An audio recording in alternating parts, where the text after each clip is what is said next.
bolehkah kita mendoakan yang jelek-jelek kepada orang yang menyakiti kita Ustaz? Dan bolehkah kita bersyukur kepada Allah bila dikabulkan? Terima kasih sebelumnya. Apa yang mau didapat? Ya, kita share satu aja ya.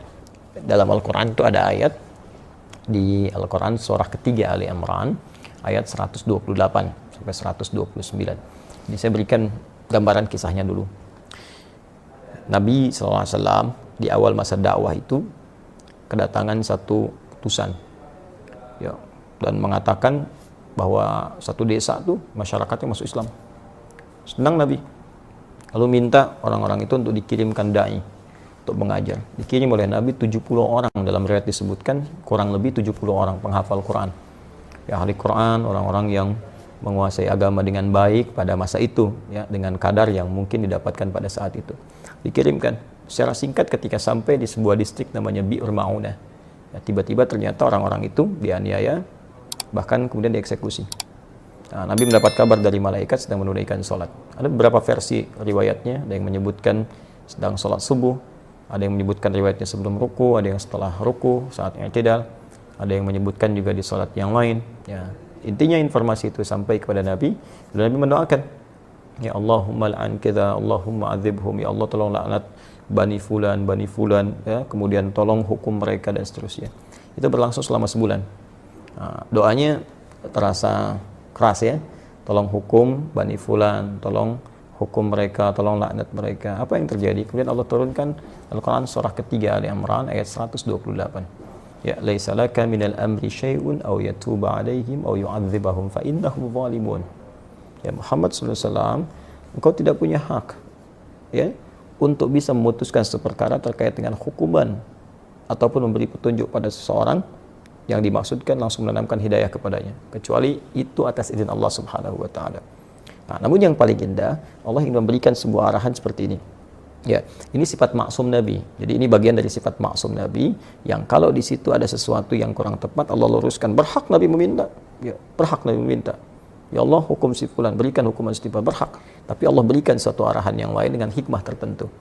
Ya, Allah ingin sampaikan bahwa kalau di awal masa dakwah sedang meminta seperti ini, nanti umat itu tidak akan tersisa. Ya, seperti umat-umat yang sebelumnya. Ya, pernah berbuat zalim, kemudian nabinya meminta kepada Allah dihukum, hukum selesai. Tapi Allah ingin berikan sebuah pelajaran bahwa ke depan akan ada ujian lebih besar daripada ini.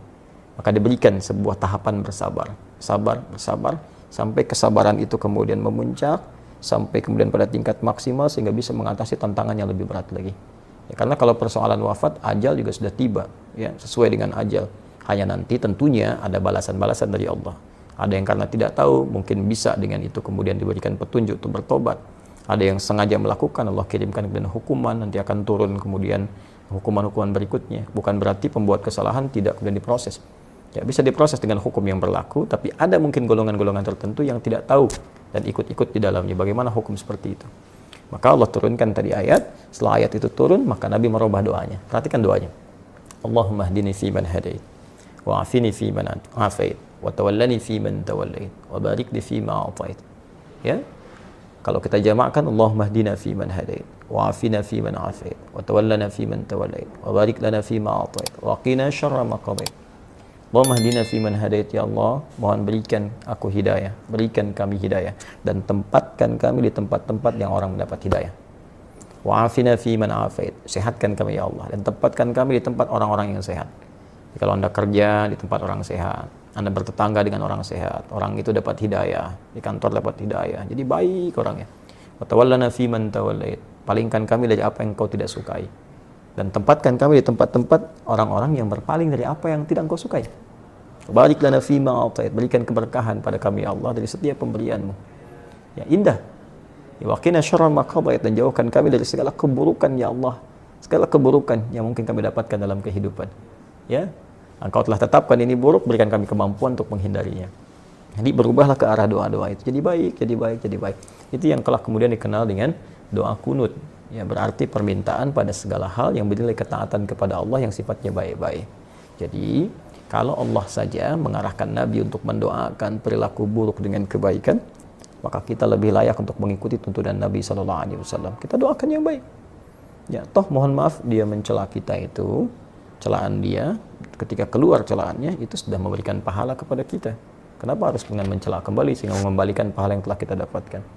Nah, yang kedua, kalau hati kita sudah lapang dengan memaafkan, bukan berarti persoalan dia selesai. Persoalan kita dengan dia diselesaikan oleh Allah. Allah akan lupakan beban-beban pada diri kita tentang dia, dihapuskan. Jadi kita nggak capek mikirin dia hilang. Tapi kalau dia belum minta maaf kepada kita, persoalan dia dengan kita belum selesai. Dan dia akan berhadapan dengan Allah di hari kiamat nanti. Jadi nggak ada ruginya, kita dapat pahala. Ya, yang kedua, transferan dari dia tadi, kemudian kita dilupakan oleh Allah tentang perkara dia. Yang ketiga, dia tetap punya urusan dengan Allah sampai dengan hari kiamat. Dan berita baiknya, jika Anda mampu melapangkan hati untuk memaafkan orang lain pada hal yang terkait dengan pribadi Anda, dan tidak terkait dengan turunan hukum yang lain. Ya, turunan hukum maksudnya kalau utang, ya, kalau memaafkan itu bukan berarti utangnya lunas. Ya, tetap kita maafkan, misalnya berlaku kelirunya, utangnya tetap kemudian diselesaikan. Kecuali kalau Anda ingin bersedekah. Ya, atau orang misalnya melakukan tindakan kriminal yang dahsyat, kita maafkan. Ya, maaf, tapi kriminal itu tetap diproses untuk memberikan pembelajaran hukum. Kalau secara hukum itu harus diselesaikan. Nah, kalau Anda bisa lapangkan hati seperti ini, maka Allah janjikan di Quran surah ketiga Ali Imran ayat 133 sampai 134. Wasari'u ila magfiratin min rabbikum wa jannatin arduha as-samawati wal ardu uiddat lil muttaqin. Bergegaslah Anda untuk evaluasi diri, minta ampunan sama Allah, dan berharaplah, berusaha untuk mendapatkan satu surga yang luasnya seluas langit dan bumi, disediakan bagi orang takwa. Siapa orang takwa di situ? Amalannya 134. Alladzina yunfiquna fis sarai wad dharra, orang gemar berbagi dalam keadaan lapang ataupun sulit. Kalau lapang berbagi biasa, ini sulit berbagi masih mau. Ya. Nah, wal kadhiminal ghaidha, yang sanggup menahan amarah, wal 'afina 'anil nas, yang mampu memaafkan kesalahan orang lain. Allahu yuhibbul muhsinin, Allah cinta kepada para pelaku-pelaku kebaikan. Barangkali Anda lulus ujian yang lain, ujian sholat bagus, zakat bagus, tapi Allah ingin menguji Anda dengan hadiah terbesar, yaitu surga seluas langit dan bumi. Dapatkan itu, dan disitulah kesempatannya. Kalau hadiahnya kecil, mungkin ujiannya kecil. Hadiahnya power bank, mungkin ujiannya kecil. Tapi hadiahnya surga, setiap yang didambakan masa harus tantangannya ringan. Semoga Allah memuliakan kita. Terima kasih. Assalamualaikum warahmatullahi wabarakatuh.